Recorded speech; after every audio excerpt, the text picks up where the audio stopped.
Hey everyone, how's it going? Hardcore Nuzlocking has been a part of Pokemon YouTube for a little while now, and for a long time I really didn't think it was for me. I mean, there are reasons I thought it would be a fun challenge, but was it a challenge I would enjoy? I did try one in Emerald with a double battles mod, but just doing a normal single battles Nuzlocke, I didn't know if it would be fun. And moreover, I didn't really even know what the best way to get into it was. In the end, what I decided to do was try to make a video series like my Catch 'em All series. Talk to you guys about what it was like for me doing hardcore Nuzlockes for the first time, what exactly went into them, what the problems I faced were, and how I figured out how to make them a little bit more consistent. Generation 1 is going to be a weird place to start, because not a lot of people do hardcore Nuzlockes of Generation 1, but since it's the generation I have the most familiarity with, and to be honest, the first generation, so felt like a natural starting point. So in today's video, I'm going to talk about how hardcore Nuzlocking works from the perspective of a total beginner, and how I was able to do so in Red and Blue. Now, before we begin, we probably need to talk about what a hardcore Nuzlocke is. I'm pretty aware a lot of you have never even really heard of this challenge before. So a hardcore Nuzlocke is actually a pretty simple challenge to understand. It's comprised of the regular Nuzlocke challenge with a couple additional rules. A Nuzlocke really is only comprised of two important rules. The first rule limits the Pokemon you can catch. So other than your starter, you're only allowed to catch the very first Pokemon that you encounter in any given area. So, in Red and Blue, on Route 1, there's two Pokemon available, Pidgey or Rattata. Once you get Pokeballs, because you can't catch a Pokemon without those, whatever the first Pokemon is, you can catch it or not, but if you don't, you can't catch anything else. This is different from the team-based challenge runs I normally do, where I hand-pick my team based on what I think is going to work. In these challenges, team building is a little bit more random. But what makes a Nuzlocke a little more difficult is the fact that, unlike in most of my challenges, if a Pokemon faints, it can't be used again. That's kind of the defining feature of a Nuzlocke and what adds a little bit of stress. This is also why a lot of people nickname their Pokemon. The idea is your Pokemon are precious, your friends, and you don't want to see them faint. It's very similar to Fire Emblem. So, if that's what a Nuzlocke is, what makes a Nuzlocke challenge hardcore? Well, realistically, there's only a couple things the hardcore adds. Now, first off, I don't know if this is specifically a hardcore rule, but a lot of Nuzlockers play with this to add a little variety. It's called Duplicates Clause. The best way to describe it is with an example. If you catch a Pidgey on Route 1, you can't catch a Pidgey, Pidgeotto, or Pidgeot anywhere else, even if your Pidgey faints. So it's not only you can have one Pidgey at a time, you can only have one Pidgey per run.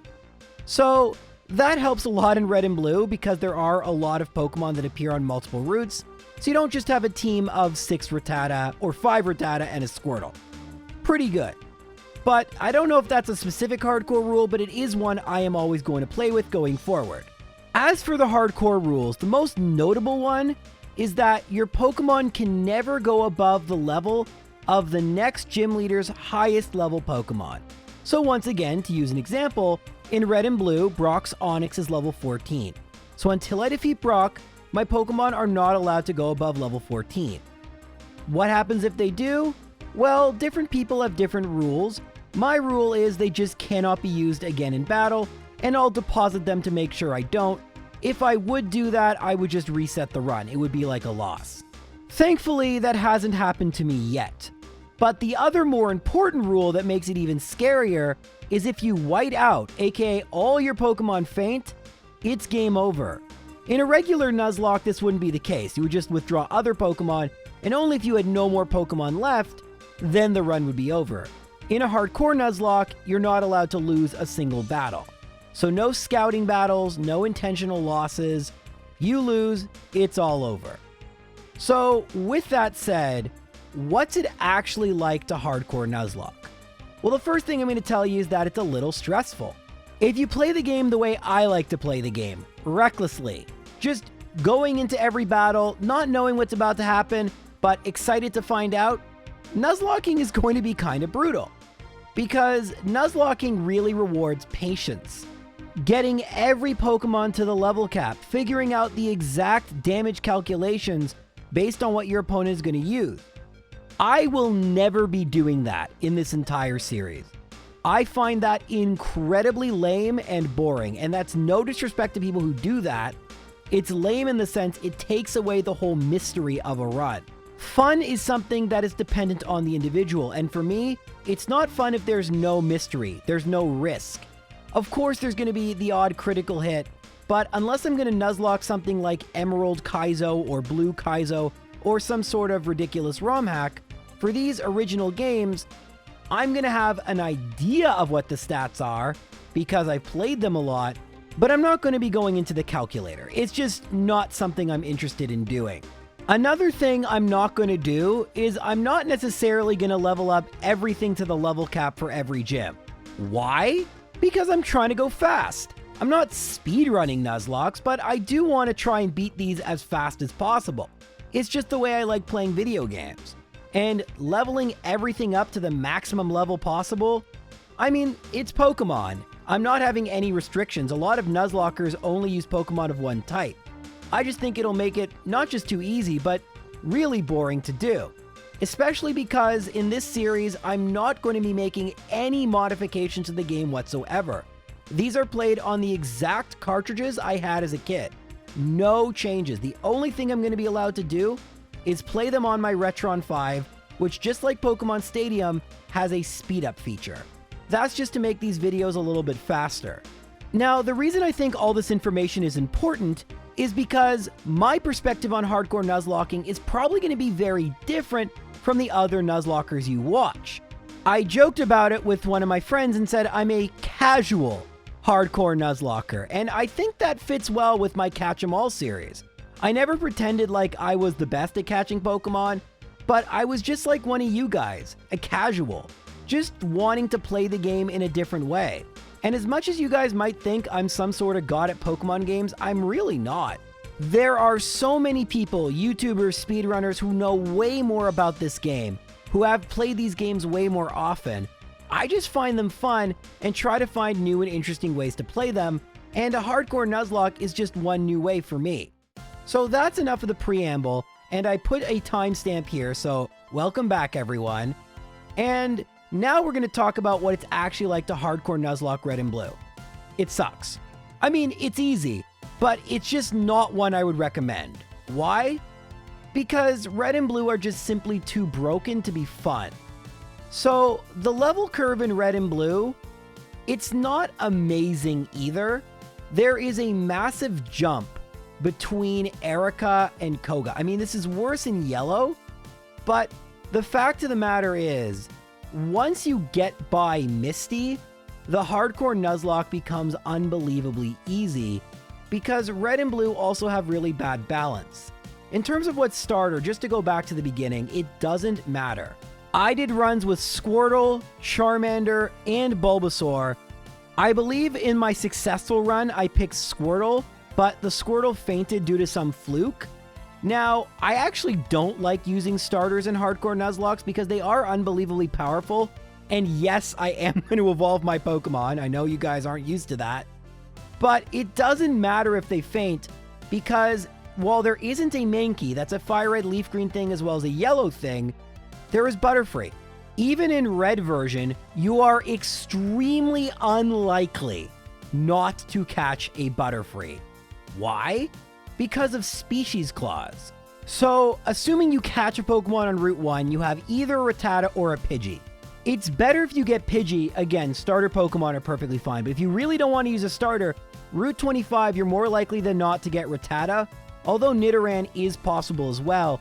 And if you have a Pidgey and Rattata, the only Pokemon you can get on Route 2 is Weedle in Red and Caterpie in Blue. If you're playing Blue version, you're pretty much guaranteed to get a Butterfree. But even if you're playing Red version, the only way you're not getting that Butterfree is if you get a Pikachu encounter in the forest. Otherwise, you're way more likely to get a Metapod or maybe even a Caterpie. And while it's annoying to train those, you can do that and then you get your Butterfree. Again, That's if you don't want to use a starter. Every starter works, including Charmander. I've done it in solo runs. I've done it in Nuzlocke runs. Brock is unbelievably easy. And this is not always true of the first gym leader. So once you get by Brock, you do need to be careful. This is where you need to use potions. You can't be too aggressive. And I would lose a lot of my Pokemon on Route 3 and in Mount Moon. Misty and routes 24 and 25, aka Nugget Bridge and the path to Bill's house, is another place you can lose Pokemon pretty quickly. You do need to be careful because Misty's Starmie is at level 21, and you can run up against that cap. Once you get by Misty, it's over. It's over. And by the way, Route 24 and 25, there are grass Pokemon there. Oddish or Bellsprout, depending on your version. Game Freak really made these games kind of for Nuzlocking, or at least to keep changing your team. Even if you have Charmander, you're very, very likely going to have a grass Pokemon. And if you somehow catch an Abra already, it's over, because Abra is the Pokemon you want. What I realized now, I was actually just trying to play with my favorite Pokemon, so Kadabra, Weepinbell, Vaporeon. But once you have Kadabra, it's done. The game's over. Because while Kadabra is weak, once you get to Celadon City, and it's not that hard to make it there with Kadabra, you have Psychic and a Pokemon with massive special that isn't weak to anything. You can pretty much just one-shot everything you want if you're careful. Now, my Kadabra did faint. We'll get to that because I played really recklessly. But the thing is with Kadabra is that if you get your Abra on routes 24 or 25, which is difficult, but if you have a Pokemon with sleep moves, you can do that. Then in Celadon, you can get Eevee, and that's how I got Vaporeon. So you can have a really, really powerful team. An Eeveelution, a Kadabra. Heck, you can also get a Drowsy on Route 11, which, by the way, I also used. The Kadabra fainted, remember? And it worked well. I'll show Drowsy later. I went through the whole game pretty much with this team. But I got a little ahead of myself. Once again, Misty can easily be beaten with a grass Pokemon. And then Lieutenant Surge, Diglett Cave is right next door. So you can get a Diglett, and Diglett easily makes quick work of Lieutenant Surge. Then for Erica, there is Ninetales or Growlithe or Doduo, all right around. Of course, Kadabra also makes quick work. For Koga, Drowsy or Kadabra or Dugtrio, they all work. And then you're pretty much now at a point in the game where you're unstoppable. You're going to have strong Pokemon with physical attack for Sabrina. You have to have a water Pokemon. You get Lapras for free in Sylph Company. The rest of the gym leaders just kind of become really easy. I mean, heck, I was able to defeat the Elite Four with just level 5 Pokemon with a no experience modification, so they never gained any levels. Of course it's going to be easy. Now, I did lose all my Pokemon, so let's fast forward to when that happened. I battled Rival 6 at a really low level. I led with my Haunter, which I'd been using, and I thought after I put Pidgeot to sleep, the battle was going to be easy. I mean, I'd use Hypnosis Dream Eater, like Agatha, Thunderbolt on Gyarados, but it didn't knock it out. Dragon Rage did damage, but I thought I was fine. Next came out Growlithe, and I'm like, okay, well, we're all at level 40. I'm going to send in Dugtrio. AU's Dig. So far, so great. Now, here's where things went wrong. Level 50 Alakazam outsped. I'm used to being so fast, but I wasn't fast enough. And now, my team is actually really poorly built. So I tried Magmar. Nope. I tried Kadabra. And thankfully, I had taught it Thunder Wave, but it actually confused me, and I hit myself in confusion. And so, as much as it pained me, I was going to sacrifice Kadabra. If it didn't go for Recover right there, I probably would have lost the entire run. But because it did, I was able to paralyze it. I get a crit against Vaporeon. So I actually thought I had lost the run completely. But thankfully, that's not what's going to happen. My Haunter was able to knock out Alakazam due to bad AI. And then against Venusaur, I was able to use Nightshade and Dream Eater and knock it out. So I lost 3 of my 6 Pokemon, but that's not where it ended. I ended up losing 2 more. Now, the way level caps work for the Elite Four is it's the final Elite Four member, not the champion, the final Elite Four member's last Pokemon. So that would be Lance's level 62 Dragonite. So I'm extremely underleveled. I'm at level 39. Persian got a Fury Swipes crit, and that is the face of someone who is not pleased with their decisions. But that's not the last Pokemon I would lose. Just a few minutes later, in trying to level up Weepinbell, I would lose it to a Kingler. So let me take a step back and talk about what's going on, and this is why hardcore Nuzlockers say, well, just hack in rare candies. But that's not really the challenge I want to do. If you'd given me this challenge years ago, I wouldn't have had a way to do that. To me, the first time at least, I should try and do this challenge with just the cartridge. That's what the challenge is. Now, if you're doing these again and again and again, I can understand how tedious it would be. But learning that I might want to level up more, and honestly being humbled that 5 of my 6 Pokemon were now fainted. I mean, normally in a Nuzlocke, if 5 of your 6 Pokemon have fainted before the Elite Four, you probably just should give up. I mean, these are all the Pokemon that are leveled up. It's going to take forever. Don't even bother. But this is why Red and Blue are such jokes. Because even with these losses, I was able to basically from scratch rebuild a team. And that is not something you typically are able to do. I had to train up a new team of 5 new Pokemon. Haunter's the only holdover. But because of how broken Generation 1 is, against Lorelee, as long as you use a Pokemon that has either Fighting type or Poison type, all Dugong can do is spam Rest. And due to Badge Boost glitch, Amnesia not only powers up Surf, but also my Speed and Earthquake. But you can see how much Surf is doing. In my Poliwrath, you can catch Poliwag pretty much everywhere. It's super underleveled, and yet, because Slowbro has to use Amnesia, Jinx doesn't have a Psychic move, so it's not really a threat to Poliwrath. It can't use Ice Punch. And then against Lapras, sure, we level up, which normally be bad, but with Amnesia, our special is so high. Because there are so many spots to fish in this game and so many repeat encounters, there are really easy ways to get most of the fishing Pokemon. You can buy evolutionary stones. There really isn't anything stopping you from getting these Pokemon. By the way, the Slowbro you might see, that is a 1% encounter in Seafoam Island. I was trying to get something else. So I don't even want to talk about Bruno because you just use Surf a bunch of times. It's fine. I mean, I actually use Haunter Dream Eater, but you know, you can just use Surf a bunch of times.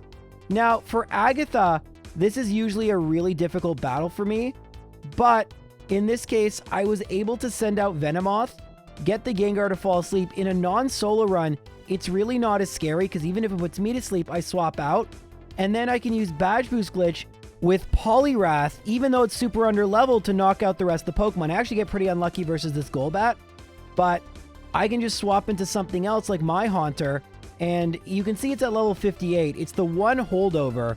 Haunter is a really, really good Pokemon, and thankfully it's pretty much a guaranteed encounter in the Pokemon Tower, because you're very unlikely to get Cubone. I do find it quite fun to be using Agatha's strategy against her, and hey, I still have access to Hypno. It's not as if I don't have my own Psychic Pokemon, it's just not as powerful. So Lance, even though he should be the biggest challenge, as we've discussed, Lance is super easy because of the fact that most of his Pokemon cannot actually damage me. I mean, because I have Thunderbolt on Haunter, I can one-shot Gyarados, and now the only Pokemon that can deal any damage to me is none of them.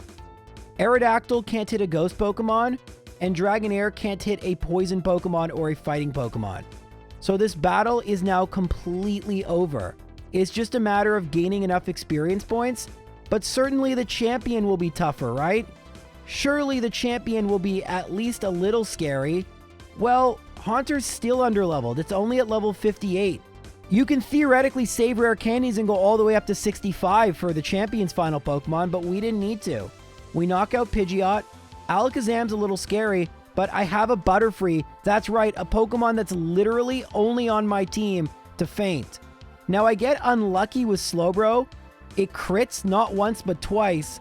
Oh no, have we lost? Well no, because I have Hypno. It goes Reflect and I use Hypnosis, and now I can use Psychic. try to lower its special. In this game, it's a 1 in 3 chance. I'm not going to pretend like this wasn't a little tense, but I can use Meditate, which, as you know, due to Badge Boost glitch, increases my speed and my attack. And now look how much Headbutt does. That's after Reflect. And now we're fully powered up. I could just keep Hypno in, but instead, I go into Poliwrath and try to set up Amnesia. I knock out Rhydon. Next comes out Gyarados. We know that Haunter can knock it out. I might switch to it, but I decide, let's just be safe. It goes for Dragon Rage. I do know Blizzard. It then goes for Hyper Beam, and then I can set up 2 Amnesia if I really wanted to. I only set up 1, knock it out. Arcanine, it outspeeds, but it misses with Takedown, which is pretty lucky. But even though I don't have any Blizzard left, the battle is over because Venomoth completely walls a Venusaur. It doesn't have a non-grass move to use. So even though my Venomoth barely does any damage, Venusaur can't do anything to me, and you can put them to sleep in this game. So I'm going to win this with a level 43 Venomoth. Now, some of you might say, but J-Rose, we're not guaranteed to get those Pokemon. You pretty much are. Hypno, Venomoth, or Venonat, and Drowsy, they're all available in really easy places. Sure, Slowbro was a little lucky, but it didn't actually do anything. There are so many places to fish for Poliwag. Cities, in fact, where you can't get Pokemon otherwise. You just need to use the Super Rod or Good Rod. That's the thing with Red and Blue. There's just too many options, and the game is simply too broken to make a Nuzlocke fun. I mean, look at my expression after winning. That's not the expression of a man who's happy, that's the expression of a man who is relieved that they didn't lose after almost messing up. But I have good news for you guys.